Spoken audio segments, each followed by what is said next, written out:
Salut mes élèves, on va faire un exercice supplémentaire sur ce qu'on a expliqué en classe à propos de chapitre 2 et de petites questions de chapitre 1. Alors, l'élément sodium est un élément chimique de numéro atomique Z et de nombre de masse 23. Montrez que le numéro atomique de l'élément sodium est Z égale 11. Sachant que son nombre de neutrons est plus grand que son nombre de protons par 1. Alors, monsieur, pour faire la partie 1, il faut montrer que Z égale 11. De 1, on ne peut pas utiliser ce nombre 11, c'est à démontrer. Mais la condition ici, on a son nombre de neutrons est plus grand que son nombre de protons par 1. Si on veut transformer cette phrase en une équation, ça dit quoi? Le nombre de neutrons, c'est 1, est égal, plus grand que son nombre de protons par 1.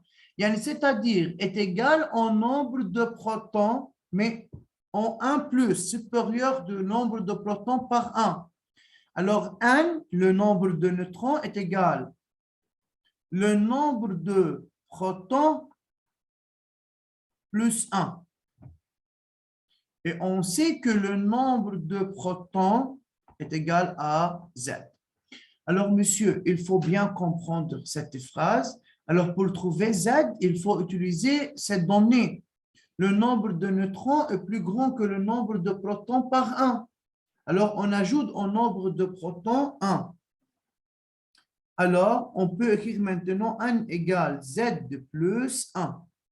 On arrive à cette équation au début, d'après la donnée. Et on sait que A égale Z de plus 1. Alors, est-ce qu'on a A? Oui, on a en haut, regardez, le nombre de masse A égale à 23. De même, c'est donné.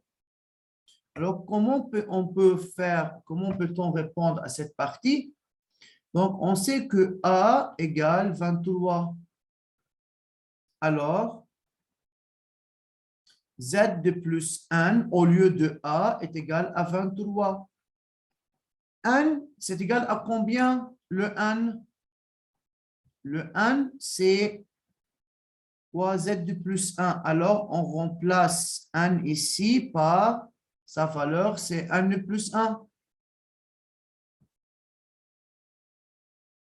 Et Z de plus 1 égale à 23.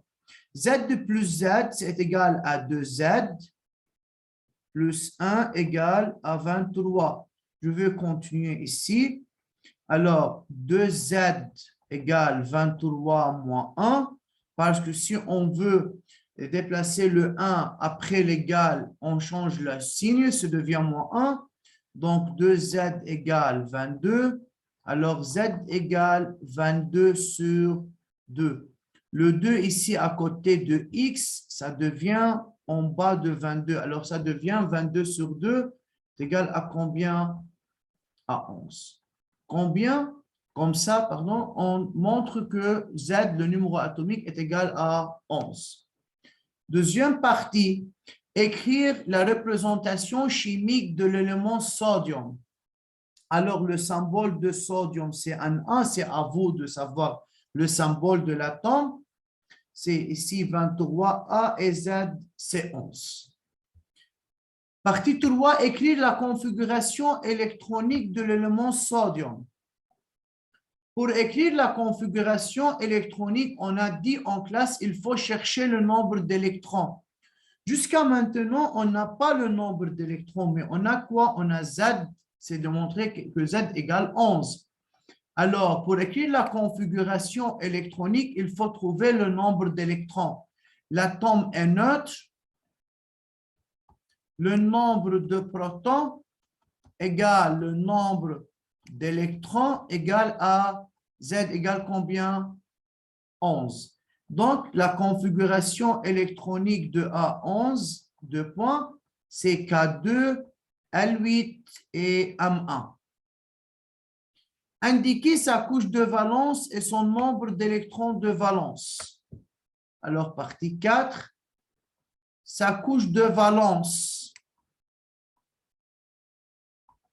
c'est M, c'est le dernier niveau d'énergie occupée, et le nombre d'électrons de valence, c'est le nombre d'électrons sur la couche externe ou la couche de valence. Alors, le nombre d'électrons de valence est égal à combien?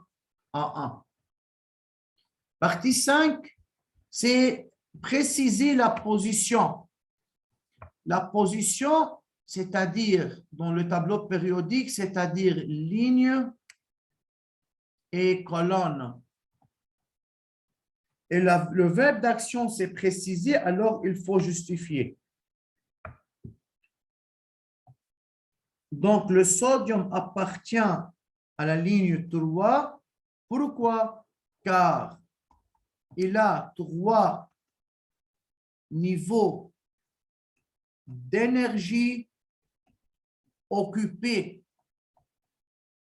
Car LM, d'après la configuration électronique, on a vu qu'il y a 3 niveaux d'énergie occupés. Quelle colonne?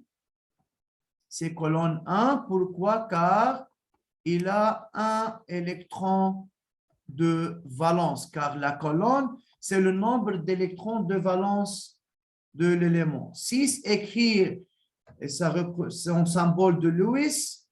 Alors, c'est Na, c'est le symbole de l'atome, entouré par le nombre d'électrons de valence. On a quoi? Un seul électron de valence. Merci pour votre attention.